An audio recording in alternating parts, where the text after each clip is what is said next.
안녕하세요. 오늘도 서연살롱을 찾아주셔서 감사합니다.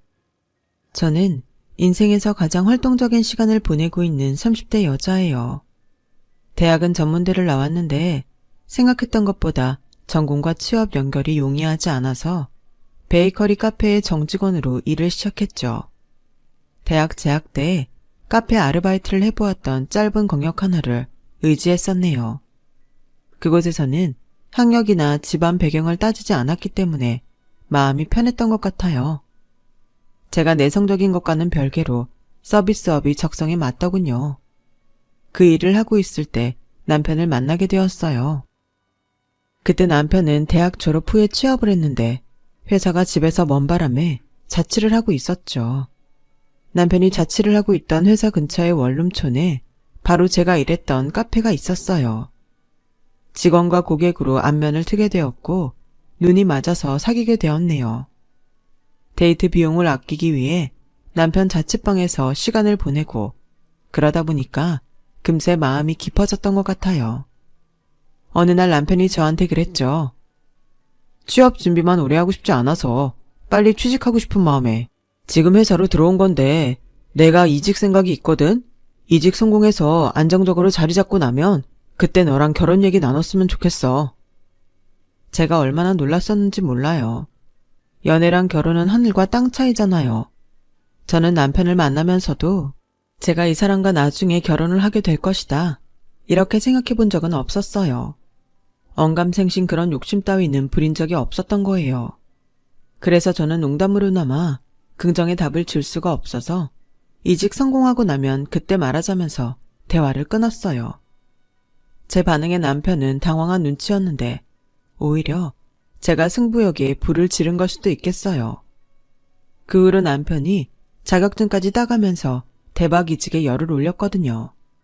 이듬해 남편은 정말로 더 나은 곳으로 회사를 옮겨갔어요. 남편의 자취방도 정리가 되었고 씁쓸하지만 저희 사이도 소원해졌답니다.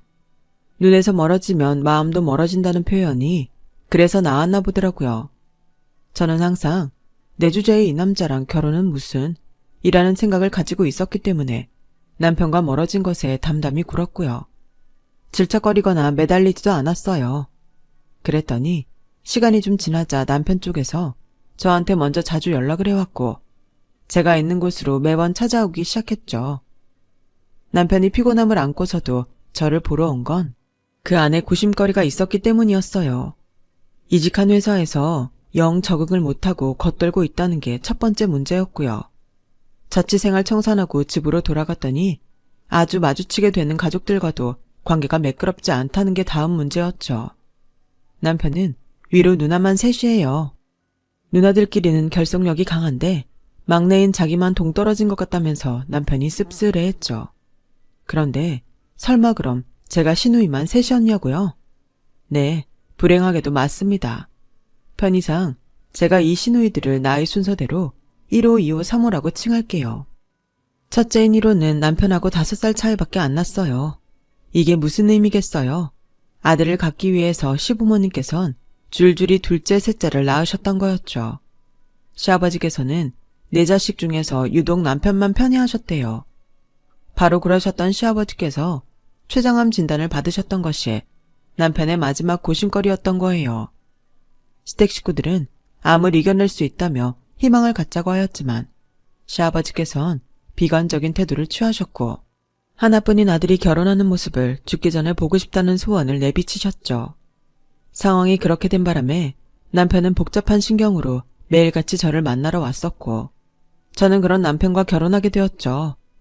저희 집안은 가난합니다. 애들로 표현할 것 없이 흙수저 집안이 제 친정이었어요. 따로 살면 돈 나갈 일 투성일 거 알면서도 제가 집에서 멀리 떨어진 전문대에 진학한 이유는 거기서 학비 지원이 나오기 때문만은 아니었어요. 우울한 집구석을 탈출하고 싶었거든요. 저는 위로 오빠가 있고 아래로 1살 차이인 여동생이 있어요. 오빠는 중학교 때 가출을 일삼더니 고등학교 때 자퇴했어요. 부모님께서 뜯어 말리셨는데 자긴 원대한 꿈이 있다면서 끝내 자퇴했죠. 이 녀석아, 자퇴만은 안 된다. 아무리 그래도 고등학교 졸업장은 있어야 사람 대우해주는 게 사회야. 아버지, 모르는 소리 마세요. 이제 세상이 바뀌고 있다니까요. 그딴 졸업장 없어도 성공 가능하다고요.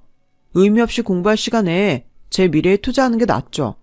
저 아는 형이 쇼핑몰 한다고 말씀드렸죠. 그거 같이 하면서 일단 돈부터 벌 겁니다. 큰소리 쳤지만 그것은 결국 그냥 헛소리였던 것으로 밝혀졌어요. 돈을 벌긴 뭘 버나요. 수중에 하도 돈이 없다 보니까 오빠는 끝내 집구석에 없는 돈마저 다 찾아서 훔쳐갔어요. 오빠의 만행 때문에 저는 매점 갈 돈도 없어서 간식 한번 사 먹어 본 적이 없었죠. 친구들이 매점에서 낱개로 팔던 OS, 몽쉘통통을 먹는 모습을 몰래 지켜보면서 얼마나 침을 삼켰었는지 모릅니다. 오빠는 성인이 되어선 웬 9살 연상의 여자랑 결혼하겠다면서 난리쳤었고요. 근데 그 여자가 알고 보니까 유부녀로 밝혀져서 일단락 됐었네요. 하여간 황당한 일이 정말 많았어요. 오빠 때문에 충격받으신 아버지께서 기어이 쓰러지셨고 멀리 사시는 외삼촌이 찾아오셔서 오빠 싸대기를 왕복으로 때리시곤 공장에 넣어버리셨어요. 제 여동생은 타고나길 총명하고 발랄하고 외향적인 사람이에요. 초등학교 고학년 때부터 이미 저는 여동생보다 한 수 아래였죠. 어니 노릇 해보려다가 여동생한테 몇 번 쥐어 터진 이후로는 제가 얌전하게 살았어요. 여동생은 중학생 때부터 본격적인 반항기에 돌입해선 양아치로 살았죠. 보다 못한 부모님께서 날 잡고 여동생에게 잔소리하신 날이 있었는데요. 그때 여동생의 반응이 가관이었어요. 엄마랑 아빠도 공부 안 했으면서 왜 나한테만 공부 열심히 하라 그래? 아무도 대학 안 나왔는데 왜 나한테만 대학을 목표로 공부하라 그러냐고. 나한테 공부머리 물려줬어? 아니면 공부할 수 있게 환경이라도 만들어줬어. 가난만 알려줬으면서 나한테 이래라 저래라 하면서 기대하지 마. 여동생의 신랄한 발언에 부모님께서는 크게 충격을 받으셨고 그 이후론 애를 포기하셨어요. 그래서 제가 그 집구석에서 탈출하고 싶었던 거예요. 집에는 제가 정직원으로 일한다느니 하는 얘기를 한 적도 없었네요. 그냥 베이커리 카페에서 아르바이트 하면서 경력 쌓고 이탄식으로 둘러댔었죠. 왜냐하면 재학 도중에 코피 쏟아가면서 아르바이트까지 하면서 부모님께 돈을 들였었는데 정말 의미 없다는 결과를 봤었거든요. 두 분께서는 건강 문제로 일을 많이 하실 수 있는 상황이 아니었기에 저희 집이 더 힘들었던 것 같아요. 원래도 사는 형편이 어려웠건만 제가 초등학생이었을 때 부모님께서 교통사고를 당하셨거든요. 그 여파로 엄마는 한쪽 다리를 절게 되셨어요. 아버지는 여러 차례 수술을 받으셔야 했고 몸이 쇠약해지셨죠. 부모님께서는 항상 돈 없다, 힘들다, 아프다 이런 소리만 입가에 달고 사셨고요. 그래서 저는 제가 남편하고 결혼할 수 있을 거라곤 상상도 못했어요. 그건 시누이들도 마찬가지였나 봐요. 저를 굉장히 마음에 안 들어 했죠. 결혼 당시 1호는 이미 기혼 상태였으며 아이 한 명 낳아서 키우고 있는 주부였고요. 2호는 직장 다니면서 오래 사귄 남자친구 있는 상태였고 3호는 다니던 직장을 때려치우고 간단한 아르바이트를 하면서 자격증 공부하고 있었어요. 생긴 것만 보면 셋 다 무난한 인상인데 얼마나 심보를 나쁘게 썼는지 모릅니다. 제 여동생이 전에 저한테 그랬어요. 일진 양아치들은 본능적으로 먹잇감을 찾아낼 수 있다고요. 시누이들은 제가 소심하고 맹한 걸 바로 알아봤나 봐요. 그들의 눈에는 제 이마에 투명한 글씨로 찐따라고 적혀있는 게 보이기라도 했던 걸까요? 정말 시누이들과 제가 다사다난했는데 인상적인 사건 몇 개만 추려볼게요. 우선은 운전자 핸들 이론 사건이네요. 간단하게 진행되었던 상견례 자리가 마무리되었던 때 2호가 저한테 따라오더니 번호를 알려달라고 하더라고요. 남편을 통해서 받을 수도 있지만 친목 다지기 위해서 저한테 직접 물어보는 거라고 했어요. 저는 너무 기뻤죠. 누가 봐도 제가 훨씬 기우는 결혼이라서 주눅이 들어 있었는데 시누이가 먼저 친근하게 나와주니까 고마웠어요. 저한테 말 놓겠다고 편하게 지내자고 하길래 저는 당연히 그러자 했고요. 그런데 제가 번호를 찍어두는 사이에 2호가 제달 떠들었죠. 벌써부터 반말이었네요. 어머님이 한쪽 다리가 불편하다는 것 정도만 알고 있었는데 아까 들어보니까 그게 교통사고 때문이었구나. 그래도 아버님 다리 안 저려서 다행이다. 그랬다면 신부 입장 때 곤란할 뻔했다. 그치? 네? 아, 워낙 큰 사고였어서요. 다행이라는 표현은 어떻게 가정해도 안 맞는 것 같아요. 아버님이 운전하신 거였다면서 원래 조수석에 있는 사람이 더 다친다? 왜 그런 줄 알아? 운전자가 자기 살라고 본능적으로 핸들을 왼쪽으로 틀어서 그런 거야. 그러면 자연스럽게 조수석이 조져지는 거지. 그 순간에는 상상도 못한 대화 주제에 머리가 어질어질해서 어영부영 상황을 모면하고 말았어요. 그런데 집에 와서 곱씹어보니까 이호의 발언이 너무 이상한 거예요. 분명한 무례였고 불쾌했어요. 결혼하고 신혼여행을 다녀왔을 때 이호한테 제가 그랬습니다. 아버지가 핸들을 튼 게 아니라 저희 차가 좌회전하는 와중에 오른쪽에서 오던 가해 차량이 직진하다가 조수석을 친 거라고요. 그랬더니 이호가 입을 떡 벌리면서 저한테 그랬죠. 어머나, 그 얘기를 왜 나한테 해? 내가 돌아서 뭐 어쩌라고? 네? 저번에 저희 아버지 핸들을 틀었기 때문에 저희 엄마가 다치신 것처럼 말씀하셨잖아요. 그게 아무래도 마음에 걸려서 오해를 풀고 싶었어요.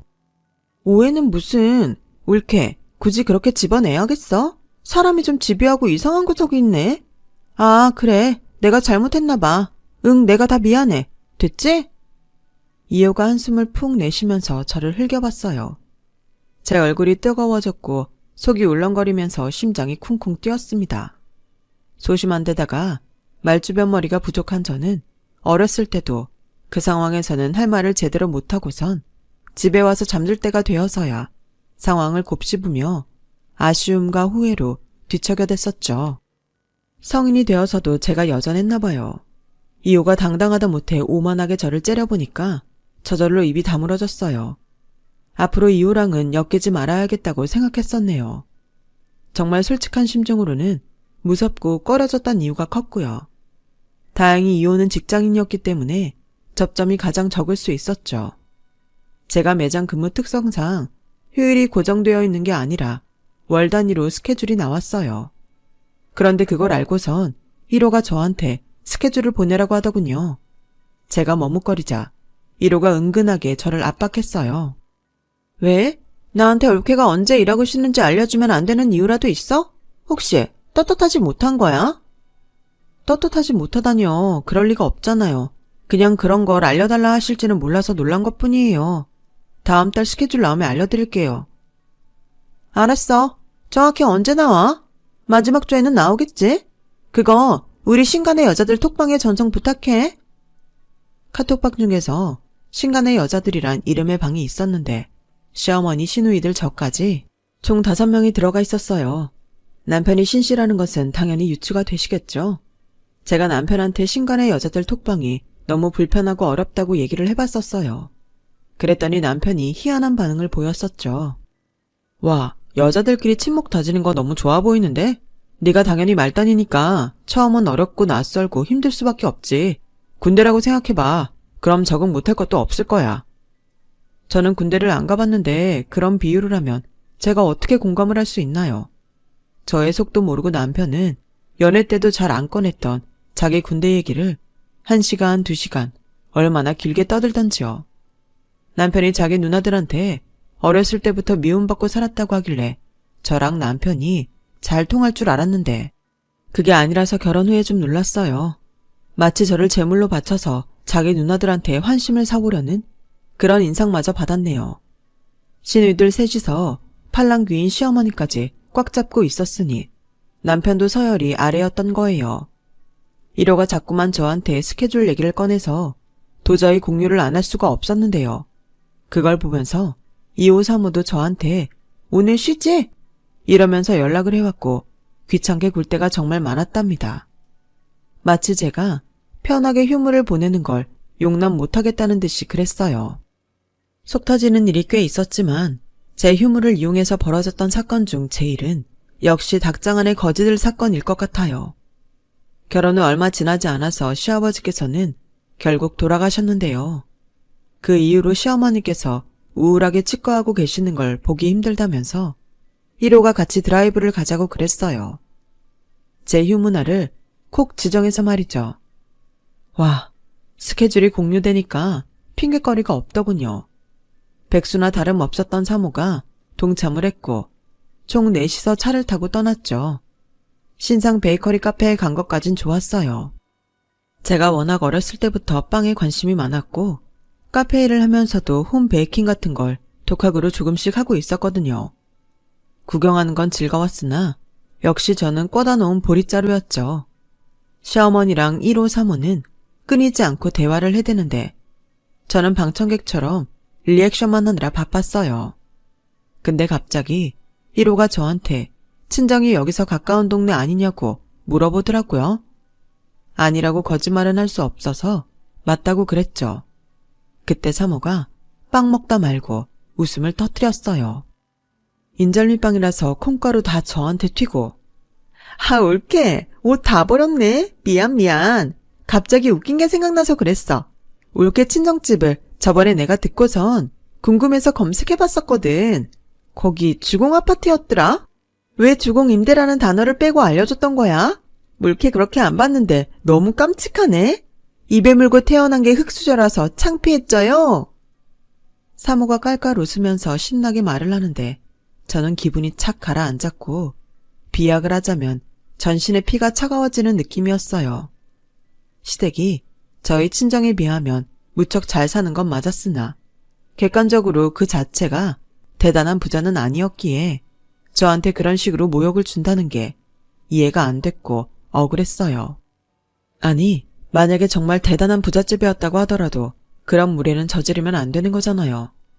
1호는 그러지 말라며 만류하는 척 사모의 어깨를 손으로 치고 있었지만 피식 웃는 얼굴이었고요.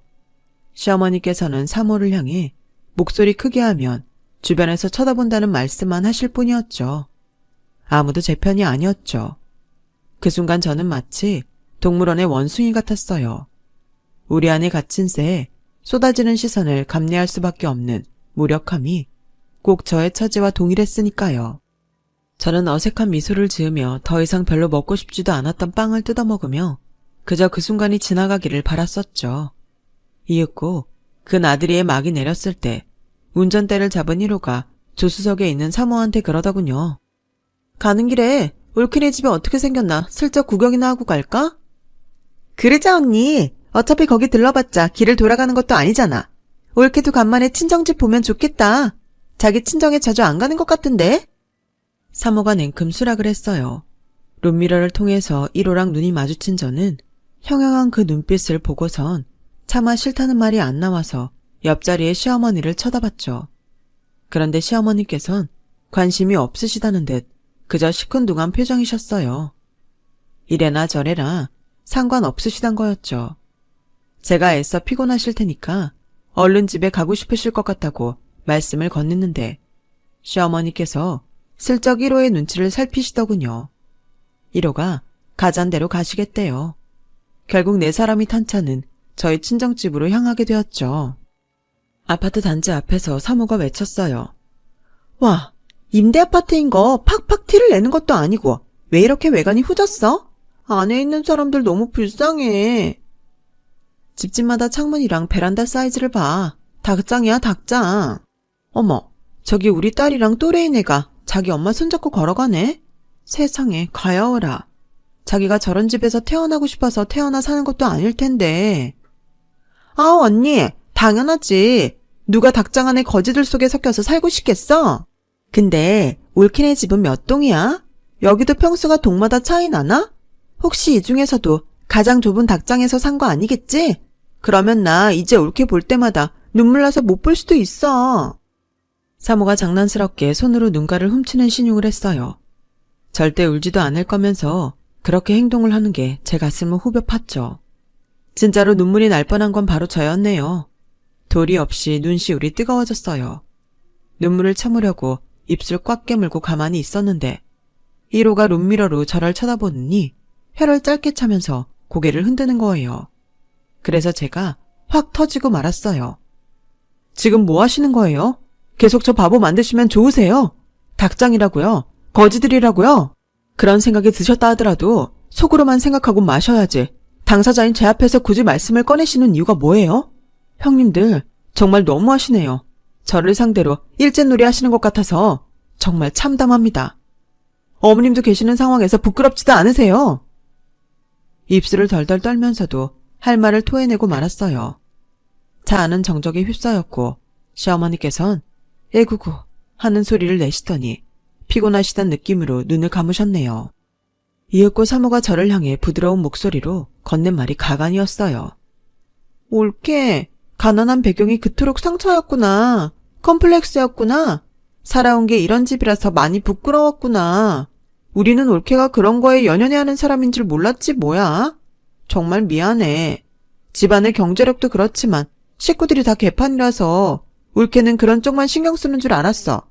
위아래로 다 망했잖아. 그런데 이제 보니까 가족들 문제뿐만 아니라 거주지 환경에도 예민했구나. 그래, 이제 알았으니까 우리가 조심하고 주의할게. 저희 오빠랑 여동생 둘 다 내세울 것 없이 변변치 않았던 건 맞아요. 하지만 사모의 입에서 그런 식으로 거론되니까 굉장히 불쾌했죠. 거기서 참으면 진짜 등신되는 것 같아서 제가 사모한테 비꼬지 말고 진지하게 사과하시라고 요구했어요. 그러자 1호랑 사모가 어이없단 시선을 자기들끼리 교환하더군요. 저는 재차 사과를 요구했는데 시어머니께서 지금 이러지 말고 다음에 제대로 정리하라고 하시면서 상황을 마무리 지었어요. 당신께서 해결할 테니까 일단 저한테 가만히 있으라고 하시길래 그렇게 했어요. 당연히 시어머니께서 시누이들을 따끔하게 혼내주실 걸로 알아들었던 거고요. 그런데 이튿날 시어머니께서 저한테 연락을 주시더니 하신 말씀에 놀라고 말았네요. 너무 서운해 말고 듣거라. 네가 우리 하나뿐인 아들한테 붙이기엔 격이 떨어지는 건 사실이잖니. 앞으로 주제 파악하고 더욱 조신하게 얌전하게 그리고 헌신적으로 우리한테 잘하면 될 일이야. 그러면 우리도 마음이 열릴 수 있겠지. 다 네가 어떻게 하느냐에 따라 달렸단다. 생각지도 못했던 내용이어서 제 말문이 막혔죠. 혼이 빠져서는 이 결혼 생활을 어떻게 해나가야 하는 것인지 본격적인 고민을 시작하게 됐어요. 그러던 때에 대미를 장식하는 전속 시녀 사건이 터졌던 거예요. 시누이들이 결혼 전부터 저한테 정말 많이 못되게 굴었으나 맛있는 식당에 저를 데려가 준다든지 우리는 한 가족이라는 말을 강조해서 한다든지 이런 모습을 가끔 보여줬기 때문에 저는 그들의 올케로 지낼 수 있었던 거예요. 그런데 제가 사모의 SNS 계정을 봐버리고 말았어요. 제가 SNS는 아무것도 안 하다가 처음 만들게 되면서 사모가 올려놓은 것들도 발견하게 됐던 거죠. 시누이들이랑 저랑 같이 찍은 사진들이 몇 개 보였는데요. 공통점이라면 시누이들은 보정을 잔뜩 먹여서 눈은 크게, 얼굴은 작게, 피부는 매끄럽게 되어 있었는데 저는 혼자 그늘구역에서 찍은 것 마냥 어두웠어요. 심지어 제가 사진 찍던 찰나에 눈을 감았던 사진들도 보였어요. 제 굴욕 사진을 저의 동의도 없이 그동안 멋대로 올리고 있었던 것까지는 제가 워낙 소심한 호구라서 넘어가 보겠는데요. 적어놓은 내용 때문에 그럴 수가 없어졌어요. 시누이들과 제가 찍은 사진에다가 사모가 세자매 회동, 전석 시녀 데리고 나옴 이렇게 적어놨더군요. 깜짝 놀라서 다른 글들도 봤더니 항상 저를 전속 시녀로 지칭하고 있었어요. 특히 어느 식당에서 찍었던 사진에다가 밥 한 번 사주면 황송해서 어쩔 줄 모르는 전속 시녀라고 적어놓은 걸 보곤 헛웃음이 나왔네요. 여태까지 그런 줄도 모르고 있었다니 진짜 바보가 된 기분이었죠. 그날 남편한테 따지면서 그랬어요.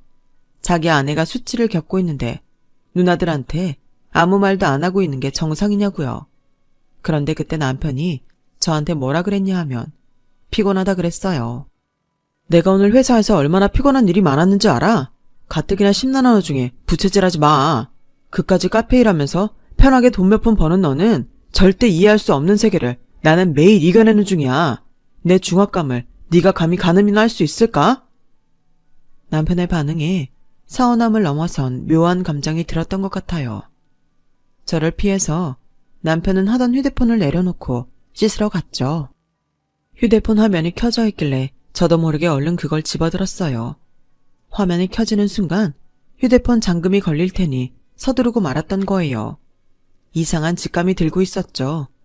아무리 그래도 전속 시녀라는 발언에 남편이 최소한 놀랐어야 맞는 건데 그러는 낌새조차 없었다는 게 너무 이상했어요. 남편 휴대폰에서 바로 카톡부터 들어갔고 혹시 시누이들과 대화를 나눈 게 있나 찾아봤어요. 화면을 내리다 보니까 있더라고요. 사모와의 카톡방이요. 그 방을 눌러본 저는 저에 대한 내용이 있는 것을 보곤 손에서 힘이 빠져버렸네요. 사모가 저랑 찍은 사진을 전송하면서 네 와이프 아님? 내 시녀임? 이렇게 썼는데 남편이 거기다 대고 웃는 이모티콘을 답장으로 보냈더군요. 남편은 다 알고 있었던 거예요. 제가 시녀 취급을 받는다는 것을요. 그 순간 저는 배신감을 느낀 게 아니라 외로움을 느꼈어요. 아, 나는 철저히 혼자였구나. 이런 생각이 들었죠. 공교롭게도 다음날 친정 오빠한테서 연락이 왔어요. 가뜩이나 머리 아픈 와중에 먼저 연락하는 법이 없는 인간한테서 연락이 오다니 제가 두통을 앓으면서 전화를 받았죠. 야, 너 전화를 왜 이렇게 늦게 받냐? 다름이 아니고 너 돈 얼마나 있어? 뭐? 돈? 그건 왜 묻는데? 돈 얘기 왜 하는데? 혹시 결혼하려고? 오빠 지금 연애 중이잖아. 여자친구가 임신이라도 했어? 그래서 결혼하려고? 야, 너 갑자기 왜 이렇게 급발진이야? 너답지 않게. 나한테 돈 맡겨놨어? 예전에 내 돈 뜯어가고 훔쳐갔던 걸 너는 아쉽고 부족했어? 돈이 얼마 있는지는 왜 묻는데 왜? 그냥 물어본 것뿐인데 왜 화를 내? 그리고 설마 너 지금 우냐? 나는 간만에 은행 들렀다가 문득 동생 녀석들은 어쩌고 있나 궁금한 마음이 들어서 너한테 전화를 건 거야. 너 무슨 일 있냐? 왜 날이 서 있어? 오빠가 언제부터 내 일에 신경 썼다고 그래? 나 결혼해서 어떻게 사는지 궁금해한 적 있어? 한 번이라도 물어본 적 있었어? 나 지금 죽을 맛인데 왜 하필 이런 데에 안 하던 전화를 하고 지랄이야? 저도 모르게 울분을 터뜨리며 울고 말았어요. 애써 억눌러왔던 게 그때 다 터져 나온 모양이었죠. 남한테는 제대로 하고 싶은 말도 똑바로 못 꺼내는 주제에 진짜 가족을 상대로는 쉽게 화풀이가 되더군요. 그래서 사람들은 늘 가까운 이에게 가장 많이 실수하고 상처를 준다고 하나 봐요. 오빠한테 서름을 다 토해낸 저는 그간 있었던 일을 털어놨습니다. 가만히 다 듣고 난 오빠가 저에게 조용히 말해줬어요. 야, 뭘 고민하고 망설여. 답은 하나인데. 이혼해. 이제 이혼이 흠인 세상 아니잖아. 너나 나나 이제 남한테 끌려가면서 사는 거 그만하자. 우리 이제 그만 그렇게 살자. 오빠의 말에는 많은 것들이 추각되어 있음을 저는 알 수 있었어요. 아닌 척 애를 쓰지만 오빠나 저나 속에는 지독한 열등감을 품고 사는 사람들이었죠. 한 가족이기에 저의 본질을 잘 알고 있는 오빠가 그렇게 말을 해주니 제 안에서 답답하게 뭉쳐있던 것들이 풀리더군요. 저는 부모님께 먼저 연락드려서 이혼할 거라고 했어요. 부모님께서는 제가 다신 이렇게 이익 많은 결혼을 하긴 쉽지 않을 거라며 걱정하셨죠. 제가 이렇게 답변드렸어요. 그럴지도 몰라요. 그런데 제가 꼭 다시 결혼이란 걸 해야만 할까요? 그러자 두 분 다 무척 놀라셨고 저를 설득하려 들지 않으셨어요. 남편에게 이혼하자 그랬고 허무하게도 단 이틀 만에 동의를 얻어낼 수 있었네요. 제가 솔직하게 남편한테 사모랑 나눈 카톡방을 봤다고 말을 했거든요. 그러자 남편도 결혼 생활을 이어가긴 힘들겠다고 판단한 모양이었어요. 시어머니께서는 고생 많았다는 짧은 말씀만 남겨주셨고요. 신혼집은 시댁의 지원으로 대출받아 마련한 것이었기에 저만 나가면 되는 것이었어요. 제 짐을 챙기던 날 오빠랑 오빠 친구랑 여동생이 와주었어요. 남편은 출근하고 없었고요. 그런데 짐을 거의 다 옮겼을 때 할 일 없는 사모가 왔습니다. 오빠랑 오빠 친구는 제 짐을 가지고 차에 실으러 주차장에 내려간 상태였죠. 본인 것만 챙긴 거 맞지? 혹시 물건 훔쳐가는 거 있을까봐 걱정돼서 왔어. 없는 형편에 보태 쓸 작정으로 챙겨갈 수도 있잖아. 사모의 조롱에 저는 그냥 피식 웃고 말았어요. 제가 무시하고선 가방을 챙기자 사모가 저한테 가까이 다가오면서 대인배처럼 말했어요. 우리 비록 짧은 인연이었지만 서로 좋게 추억하자. 심지어는 저한테 악수를 청하면서 오른손도 내밀었네요. 사람 복장 터지게 하는 그 행동에 제가 울분이 치밀고 있는데 여동생이 다가와서는 사모의 손을 탁 치면서 딱 한마디 했죠. 아가리. 짧은 한마디였는데도 의미가 전달되더군요. 아가리 닥치라는 의미였죠. 손을 얻어맞은 사모가 누나를 불아리며 여동생을 쏘아봤어요. 그러자 여동생이 입모양으로 오 하면서 재밌다는 듯 사모의 시선에 응수하더군요. 몇 초 안 지나서 사모가 눈을 깔았어요. 시누이들의 일진놀이로는 감히 따라잡을 수 없는 진짜 배기 양아치 일진의 짙은 향기. 그게 제 여동생에게서 뿜어 나왔던 거겠죠.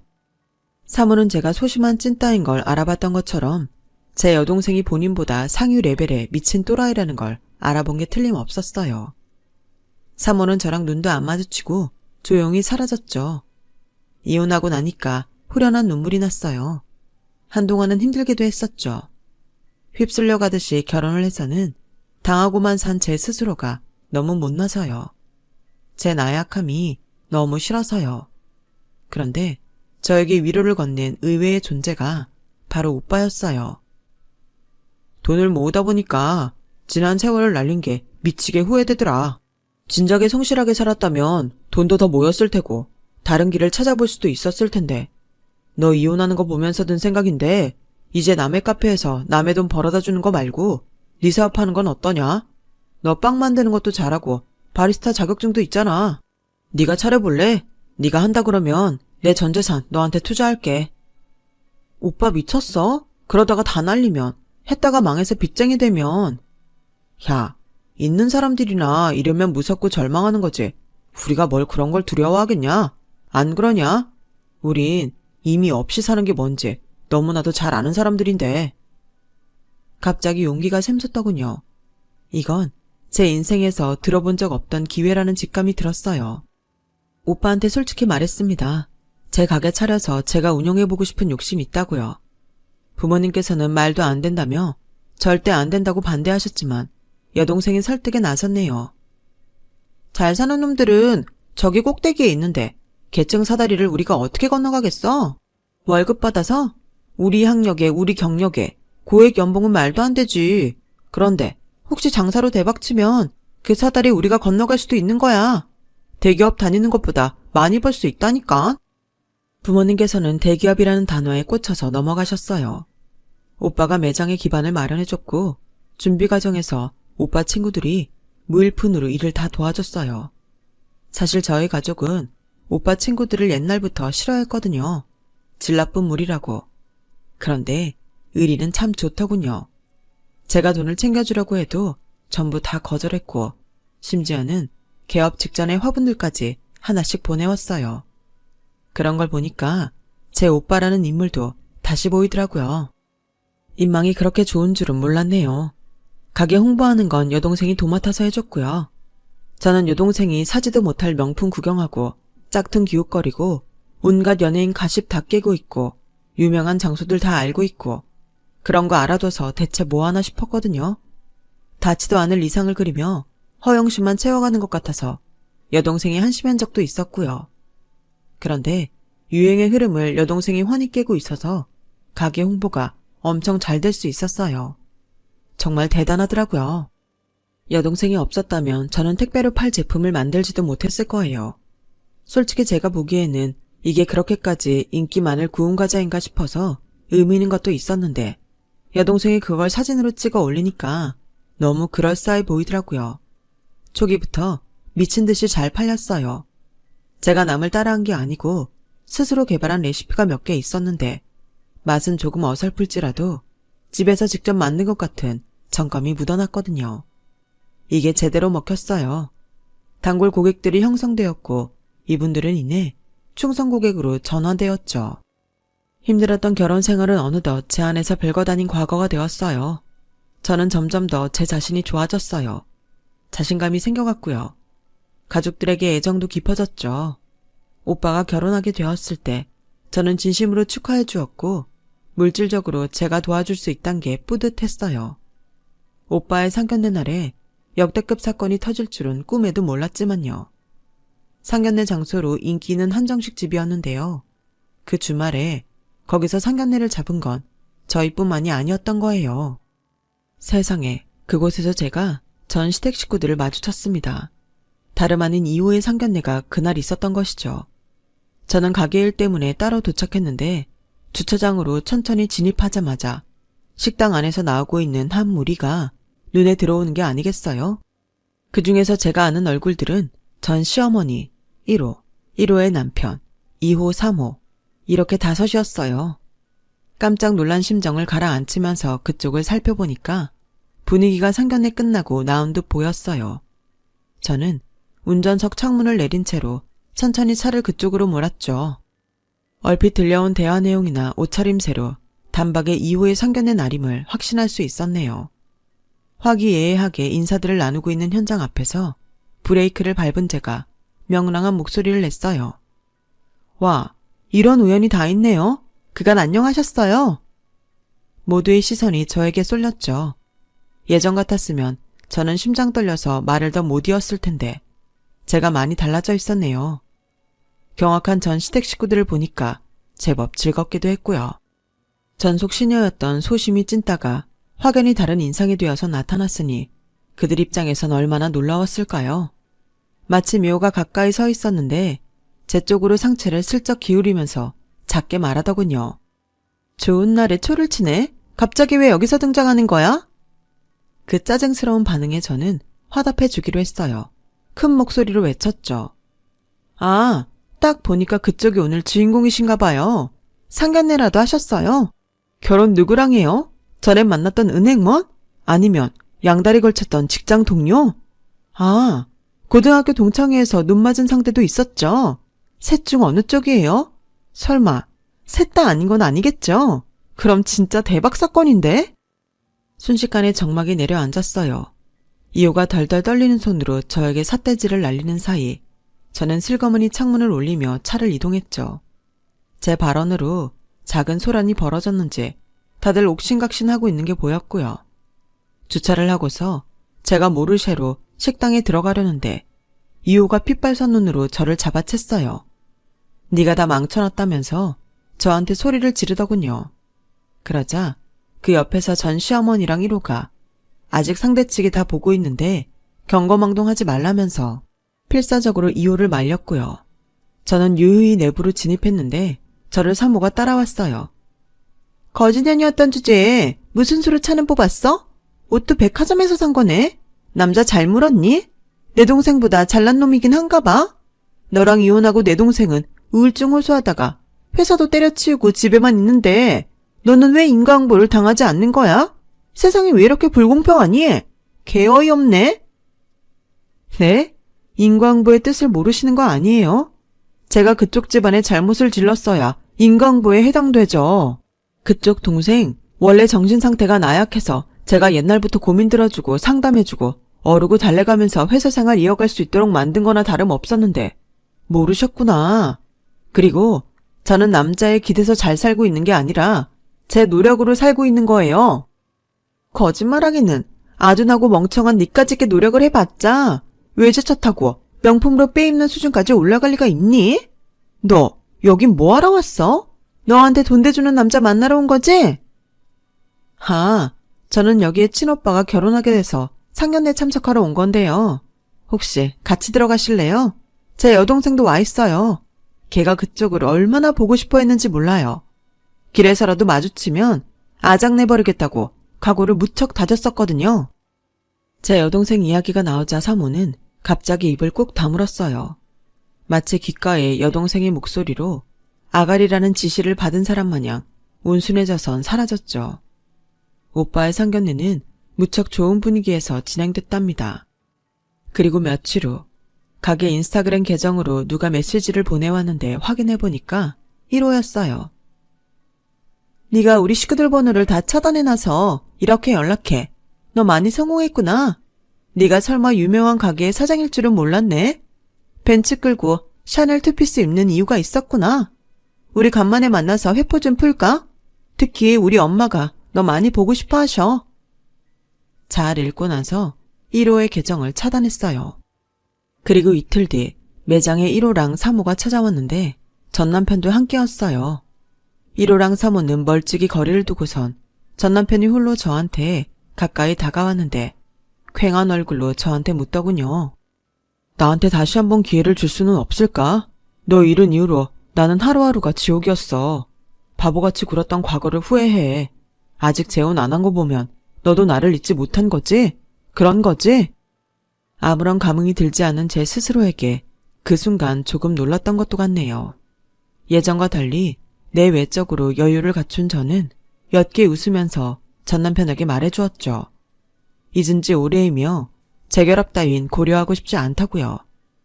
온화한 저의 반응에 전 남편은 되려 금세 전의를 상실한 듯 했죠. 전 남편이 고개를 떨구자 멀찍이서 지켜보고 있던 1호와 3호가 달려왔어요. 올케, 너무 냉정하게 끊어낼 건 없잖아. 다시 천천히 만나보면서 감정을 쌓아가면 안 될까? 그래, 올케. 우리가 전에는 정말 미안했어. 지난번에 식당에서 마주쳤을 때는 내가 완전히 올케한테 실수한 거고 판단 미스였어.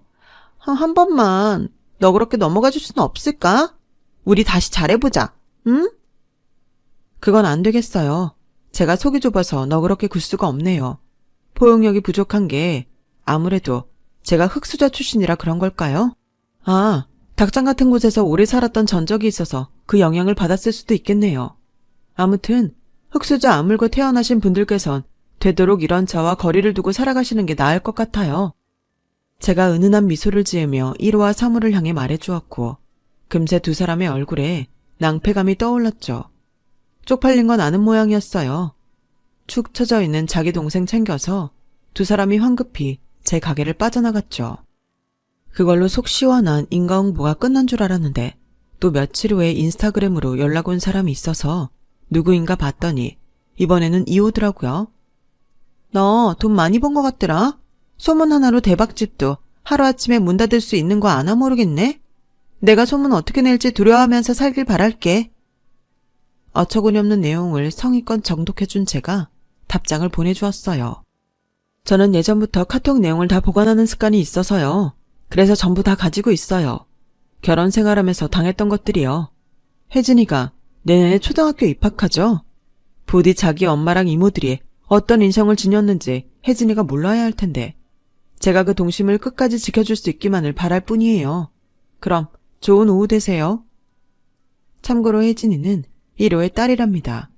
몇 분 후 아주 구구절절한 2호의 사과문이 날아들었어요.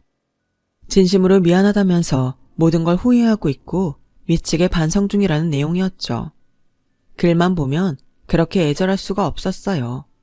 읽으면서 씁쓸한 웃음이 나기는 했지만 어쨌든 이로써 그들과의 인연에 정식으로 마침표를 찍게 된 것이 후련했네요.